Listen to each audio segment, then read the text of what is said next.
অনেকে শাহবাগ গণজাগরণ মঞ্চকে বলেন হচ্ছে আওয়ামী ফ্যাসিবাদের আঁতুড়ঘর। এটা আসলে আপনি কি মনে করেন এই কথাটা সম্পর্কে? আসলে শাহবাগ গণজাগরণ মঞ্চ তো হয়েছিল যুদ্ধাপরাধীদের বিচারের দাবিতে 2013 সালে। 2013 সালে। হুম, হুম, জানি। এই কথা তো শুনছি ইদানিং, এটা নতুন করে অনেকে বলার চেষ্টা করছে, অনেকে মানে ইসলামী লাইনের লোকজন এটাকে এখন বেশি বলেন, হ্যাঁ। বেশি বলছে। হ্যাঁ, তাহলে গণজাগরণ মঞ্চ করার আগে শেখ হাসিনা এবং আওয়ামী লীগ ধোয়া তুলসী পাতা ছিল। তখন আর এই যুদ্ধাপরাধীর বিচারও হয়নি, এবং বলে তো এরা যে যুদ্ধাপরাধী বিচারের নামে বিচারিক হত্যাকাণ্ড। হুম হুম। তো বিচারিক হত্যাকাণ্ড তার বাপও করে নাই, হাসিনা 2013 পর্যন্ত করেনি, করেছে এই গণজাগরণ মঞ্চের আন্দোলনের চাপে। এটা দাঁড়াচ্ছে।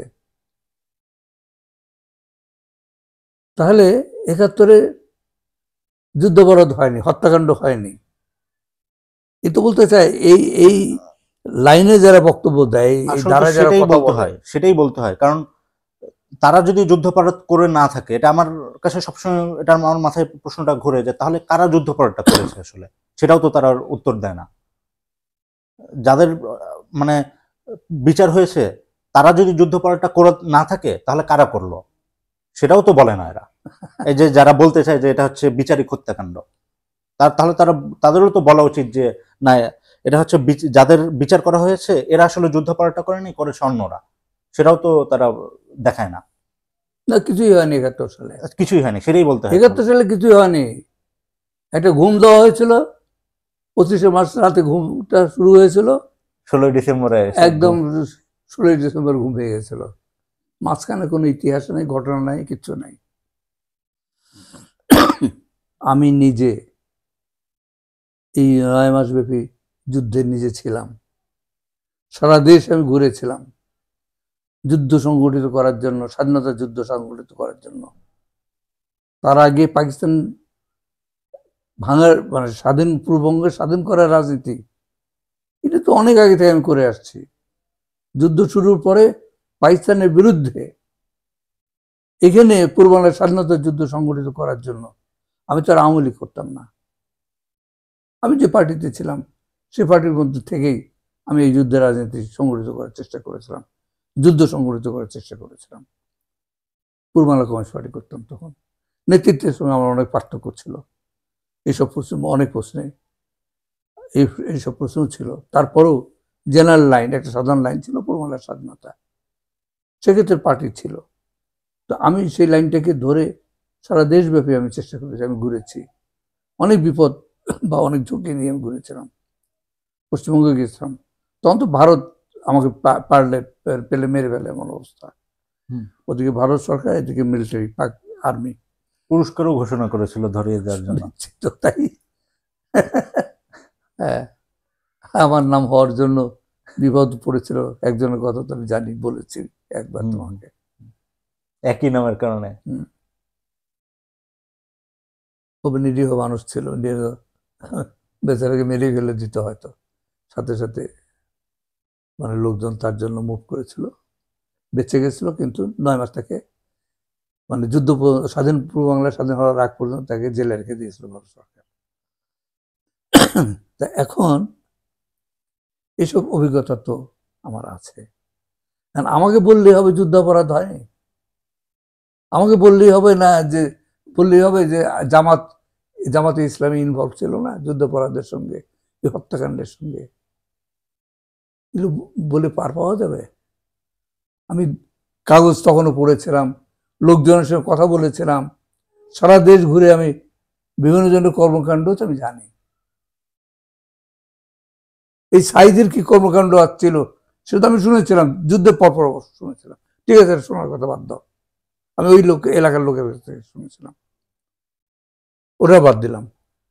সামগ্রিকভাবে জামাতে ইসলামী পার্টির লাইন কি ছিল, জামাতে ইসলামীর লাইনটা কি ছিল, রাজনৈতিক লাইনটা কি ছিল, সেটা জানলে তাই সমস্ত কুতর্কের কোনো অবকাশ থাকে না। এদেশে গলাবাজি করতে পারলে বহু কিছু চালিয়ে দেওয়া যায়।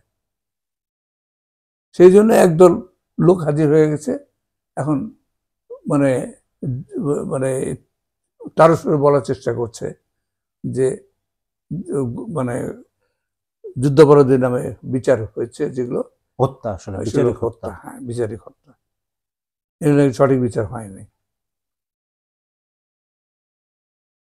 আওয়ামী লীগ যেটা করেছে সেটাকে আমি নাকচ করবো, সেই জন্য তাহলে তো ৭১কে নাকচ করে দিতে হয়। আওয়ামী লীগ যুদ্ধে যাবে এটা তো আমাদের পার্টির নেতৃত্বের মাথায় ছিল না, কল্পনা করতে পারতো না। আওয়ামী লীগ যখন যুদ্ধে গেলে তো মাথা খারাপ হয়ে গেছিল, আমার তো মনে আছে ওই ঘটনাগুলো। আমাদের নেতারা কি বলতেন আর কি ঘটনা ঘটে গেল। তাই বলে কি যুদ্ধকে নাকচ করবো, আমরা অবজ্ঞা করবো, তুচ্ছ করবো, উপেক্ষা করবো নাকি আওয়ামী লীগ ওই যুদ্ধে হাত দিয়েছে বলে ওটা অস্পৃশ্য হয়ে যাবে? আওয়ামী লীগ মুক্তিযুদ্ধে অংশ নিয়েছে বলেই, ভারতের ৭ জনই সবটা খেয়ে ফেলেছে বলেই এটা অস্পৃশ্য হয়ে যায় না, এই জন্য এটা অচ্ছুত হয় না, এটা উপেক্ষা মানে উপেক্ষিত হয় না, উপেক্ষা করা যায় না যুদ্ধকে, স্বাধীনতার যুদ্ধকে। একইভাবে যেসব যুদ্ধাপরাধীরা বিচারের সম্মুখীন হয়েছে, তাদের অপরাধ যদি থাকে, অপরাধের বিচার হওয়াটাও যথাযথ হয়েছে। আমি এইভাবে চিন্তা করি। আওয়ামী লীগের প্রতি আমার সামান্যতম দুর্বলতা নাই, কারণও নাই। কারণ আওয়ামী লীগ আমার যে ক্ষতিটা করেছে এটা তো কেউ করেনি এই দেশে। আমার প্রতিষ্ঠান, একটা প্রকাশন প্রতিষ্ঠান করেছে, তছরূপ ধ্বংস করে দিয়েছে আওয়ামী লীগ সরকার।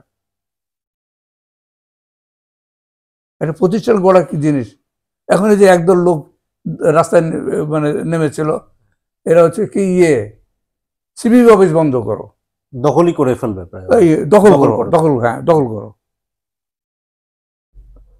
এটা ঠেকানোর জন্য আবার পুলিশ মোতায়েন করতে হচ্ছে, সেনাবাহিনী আছে, হ্যাঁ, তারপরে সিপিবির কর্মী বাহিনী তো আছে। কি করতে চায় এরা? কোন রাজনীতিতে এরা নিতে চাচ্ছে দেশকে, কোন দিকে নিতে চায়? এদের উদ্দেশ্য কি? সুস্থ ধারার রাজনীতি গড়ে তোলে দেশে? এইভাবে সুস্থ ধারার রাজনীতি হবে এদেশে? বিপ্লবী রাজনীতি করবে? এইভাবে বিপ্লবী রাজনীতি হয়?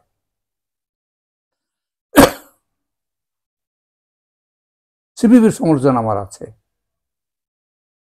আজকে না, বহুকাল ধরে সমালোচনা আছে, কিন্তু তার যে ইতিবাচক যে কাজগুলো আছে সেগুলোকে আমি অস্বীকার করবো কি করে?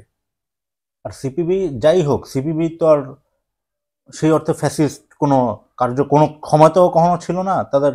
আছে, তাদের দোষ আছে। তারা সিপিবি আওয়ামী লীগের বিশেষ করে শেখ মুজিবের তলবিবাহক ছিল। হ্যাঁ, এরা আওয়ামী লীগের বি টিম বলা হয়। হ্যাঁ, বি টিম ছিল, এবং এরা এই মুজিবের উত্থানের পেছনে এদেরও ভূমিকা ছিল। আচ্ছা, মুজিব তো এটা কি ফেজিবাদ করে, ওই তো মাফিয়া সর্দার, গুন্ডা সর্দার, গুন্ডা বর্গী বাহিনীর সর্দার, সে লুটপাটের নেতা। সেই লুটপাটের নেতার শক্তি যোগেছে এরা, তার সমালোচনা হবে। কিন্তু আমি অন্ধ হয়ে যাবো নাকি সমালোচনা করতে গিয়ে? আমাকে তো ভারসাম্যপূর্ণভাবে বিষয়গুলোকে দেখতে হবে, যৌক্তিকভাবে বিচার করতে হবে। সেখানে আওয়ামী লীগের খারাপ দিকগুলোর সমালোচনা থাকবে, নিন্দা থাকবে,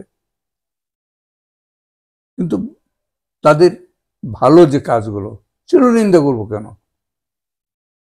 এবং এটা ঠিক যে এই সরকারের ব্যর্থতা আছে, উচিত ছিল করা, এই যে ত্বরিত বিচার করা। আসলে এখন দেশ চাচ্ছে একটা বিপ্লবী সরকার, বিপ্লবী আইন, বিপ্লবী ব্যবস্থা চাচ্ছে দেশ।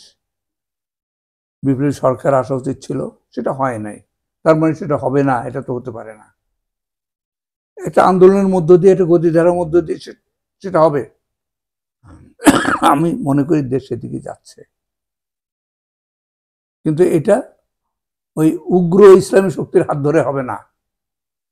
যেভাবে বলা যাক এদেশের ভবিষ্যৎ সেকুলার শক্তির উত্থানের উপর নির্ভর করছে। ধর্মনিরপেক্ষ বা ধর্মমুক্ত যে শক্তি রাজনীতিতে, যে শক্তি দাঁড়াবে, সেই শক্তির উত্থানের উপর বাংলাদেশের ভবিষ্যৎ নির্ভর করছে। অন্য কেউ বাংলাদেশকে মুক্তি দিতে পারবে, রক্ষা করতে পারবে না। বিশেষ করে যে আন্তর্জাতিক জটিলতার মধ্যে বাংলাদেশ পড়ে গেছে এখন, একে খাটো করে দেখলে ভুল হবে। বাংলাদেশ খুব জটিল একটা পরিস্থিতির মধ্যে আছে। এখানে খুব সতর্কভাবে আমাদেরকে পদক্ষেপ করতে হবে, খুব সতর্কভাবে। যে কথাই আমরা বলি না কেন সেটা অনেক হিসাব নিকাশ করেই বলা উচিত। এবং যে পদক্ষেপগুলো এরা নিচ্ছে, এই যে করছে ইয়েরা, অফিস দখল করে এগুলো খুবই আপত্তিকর, এগুলো খুব ক্ষতিকর। এটা হচ্ছে আমার সঙ্গে মিললো না, আমি তার অফিস বন্ধ করে দেবো না, বা দখল করবো নাকি, দখল করে ফেলবো, এরকম একটা মনোভাব।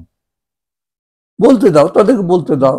আর তারাও কখন অ্যাক্টিভ হয়েছে এটাও কিন্তু একটা দেখার বিষয়। যখন এখানে ধর্ষণ বেড়ে গেছিল, এবং একদিক থেকে বলতে গেলে কি যে সরকার তো আসলে কঠোরভাবে যে খুব দমন করতে পারছে তাও না, তখন এরা হচ্ছে বিচারের দাবিতে রাস্তায় নেমেছিল। এটা তো ন্যায়সঙ্গত দাবি, ন্যায়সঙ্গত। এর জবাব তাহলে কি হতে পারে? জবাব হতে পারে যে তারা কঠোর বিচার করে দিক, হয়ে গেল। তাদের দাবি তো সেটাই, কঠোর বিচার করবে, করুক কঠোর বিচার, কঠোর এবং তড়িৎ। হ্যাঁ, কঠোর এবং তড়িৎ বিচার করে দিলেই তো হয়ে গেল, সেটাই তো সমাধান। অন্য কোনো দাবি না, অন্য কোনো দাবি না।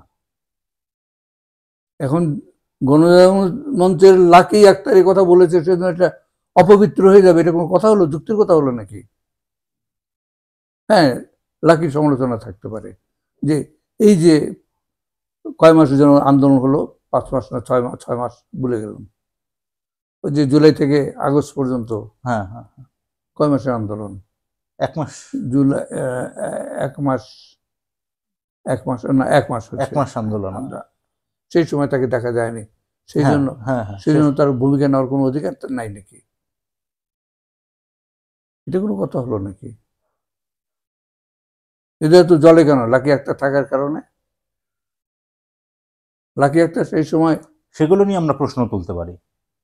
হ্যাঁ, না লাকি আক্তার তখন কোথায় ছিল, সেটা প্রশ্ন করা যেতে পারে। কিন্তু এই আন্দোলন করার জন্য তার, এই আন্দোলন সে ছিল, সেই জন্য সেই আন্দোলনটাই নাকচ করে দিতে হবে, এটি অচ্ছুত হয়ে যাবে। এগুলো তো সেই হাসিনারই হলো তাহলে। আসলে রাজনীতিতে তো রাজনীতি দিয়ে মোকাবেলা করতে হবে। ঠিক, রাজনীতি দিয়ে মোকাবেলা করতে হয়, গায়ের জোরে। এটা ভুল পথ, এটা আমি সমর্থন করি না।